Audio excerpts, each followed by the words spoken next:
Nous allons maintenant voir comment on peut représenter graphiquement la fameuse suite de Collatz. Donc on rappelle qu'on prend un nombre entier au départ, ici c'est 65. On répète un certain nombre de fois les opérations suivantes. Si le nombre est impair, on le rend pair en combinant les opérations le tripler, puis l'augmenter de 1. Sinon, enfin dans tous les cas plutôt, on va le diviser par 2. Puisque si le nombre était impair, on l'a rendu pair, on peut donc le diviser par 2. S'il était pair, on pouvait tout de suite le diviser par 2.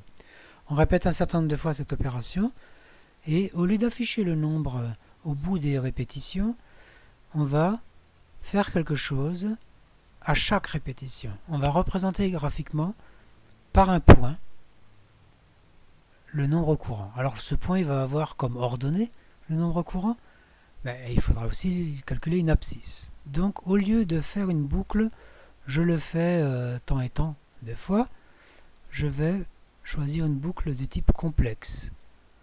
Pour i, par exemple, on va l'appeler x peut-être plutôt parce que c'est une abscisse. Donc on va faire la répétition, non pas 20 fois, mais pour x,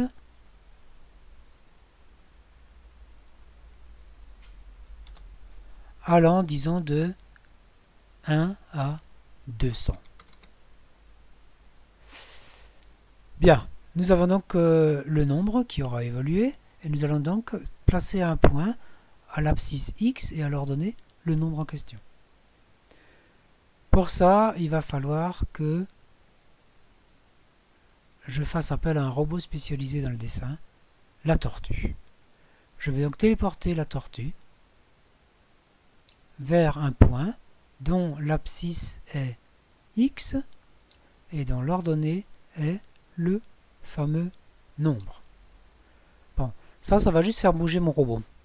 Une fois qu'il est arrivé à sa destination, il faudrait quand même qu'il laisse une petite marque.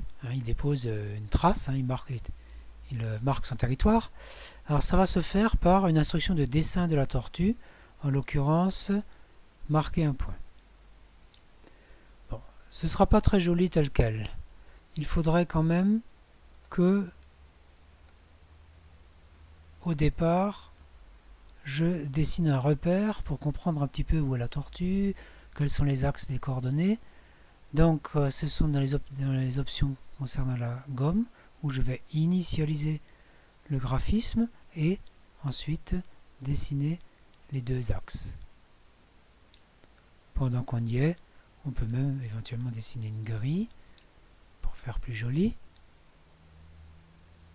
Nous avons donc maintenant un script qui va non seulement calculer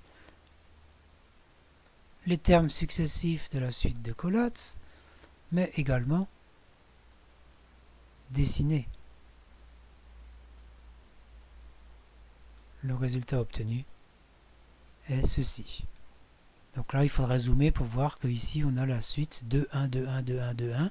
En effet, lorsque le nombre de Collatz est égal à 1, le suivant sera égal à 2. 1 est impair, on va donc le tripler, on obtient 3, puis on l'incrémente, on obtient 4, puis on divise par 2, on obtient 2. 2 est pair, on le divise par 2, on a 1. Donc on voit qu'il y a une espèce de fluctuation, et puis ensuite on a cette suite 1, 2, 1, 2, 1, 2, 1, 2, 1, 2, et on peut vérifier que quel que soit le nombre de départ qu'on a choisi, on va toujours avoir quelque chose de ce genre-là. Une fluctuation qui peut sortir un petit peu de l'écran. Ici, on va le sortir du repère, mais finalement 1, 2, 1, 2, 1, 2. Encore une fois, la conjecture de Collatz, c'est ce comportement final restera tout le temps le même, quel que soit le nombre qu'on a choisi au départ, du moment qu'il n'est pas égal à 0.